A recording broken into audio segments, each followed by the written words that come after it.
esteja convosco. Ele está no meio de nós. Proclamação do Evangelho de Jesus Cristo, segundo João. Glória a vós, Senhor. Naquele tempo disse Jesus aos seus discípulos: Não se perturbe o vosso coração. Tendes fé em Deus, tendes fé em mim também. Na casa de meu Pai há muitas moradas. Se assim não fosse, eu vos teria dito: Vou preparar um lugar para vós, para que quando eu tiver ido, voltarei e vos levarei comigo, a fim de que onde eu estiver, estejais também vós. E para onde eu vou, vós conheceis o caminho. Tomé disse a Jesus: Senhor, nós não sabemos para onde vais. Como podemos conhecer o caminho? Jesus respondeu: Eu sou o caminho, a verdade e a vida. Ninguém vai ao Pai senão por mim. Se vós me conhecesseis, conheceríeis também o meu Pai, e desde agora o conheceis e o viste. Disse Filipe: Senhor, mostra-nos o Pai. Isso nos basta. Jesus respondeu: Há tanto tempo estou convosco e não me conheces, Filipe? Quem me viu, viu o Pai. Como é que tu dizes: Mostra-me o Pai? Não acreditas que eu estou no Pai e o Pai está em mim?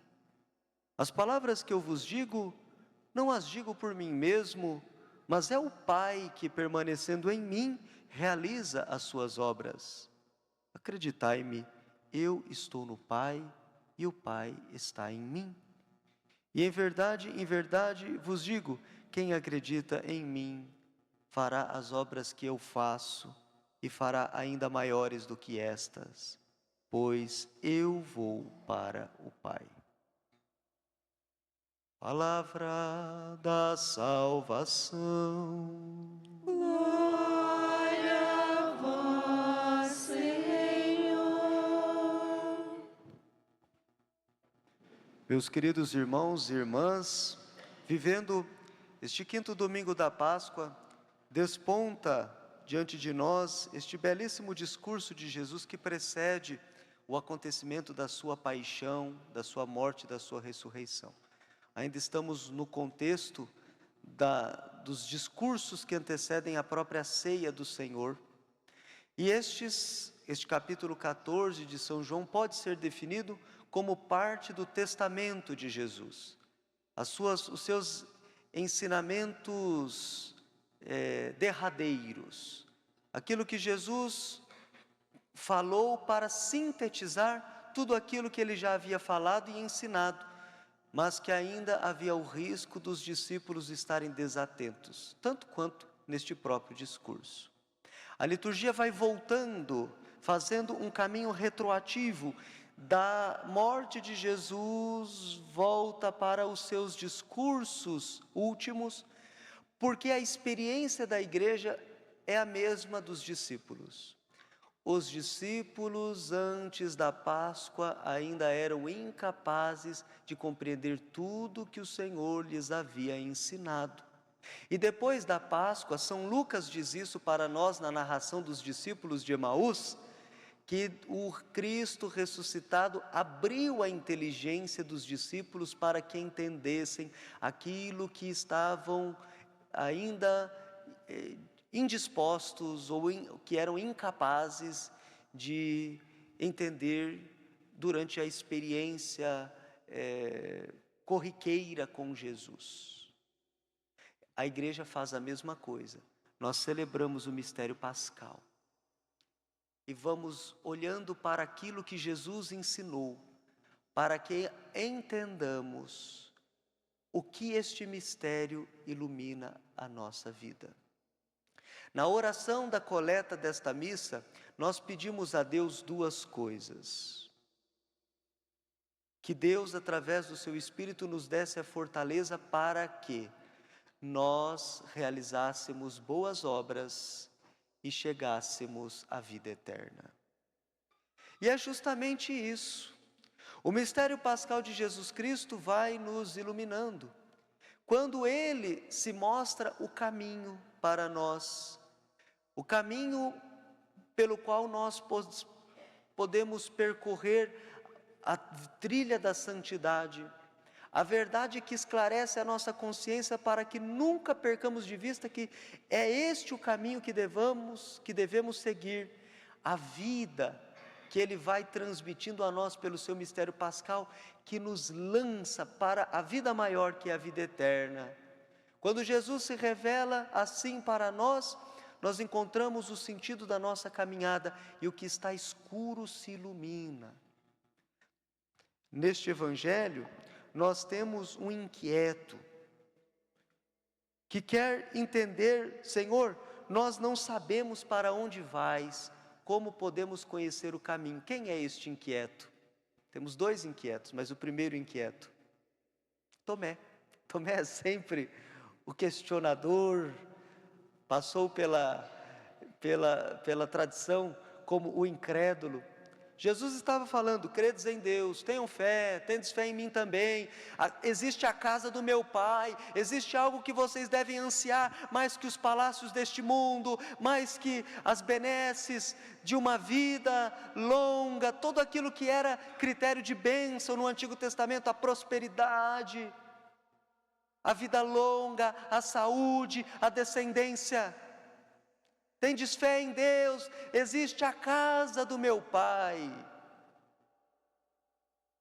E para onde eu vou, vocês devem ir também. E Tomé revela a nossa ignorância diante da vida.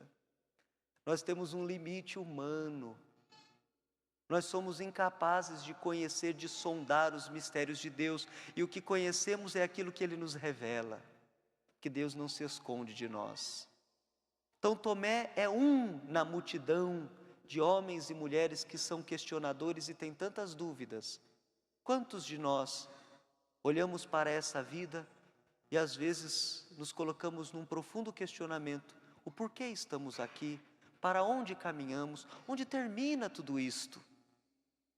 Agora, Jesus vai apontar que o cristão não pode ficar para sempre em cima do muro.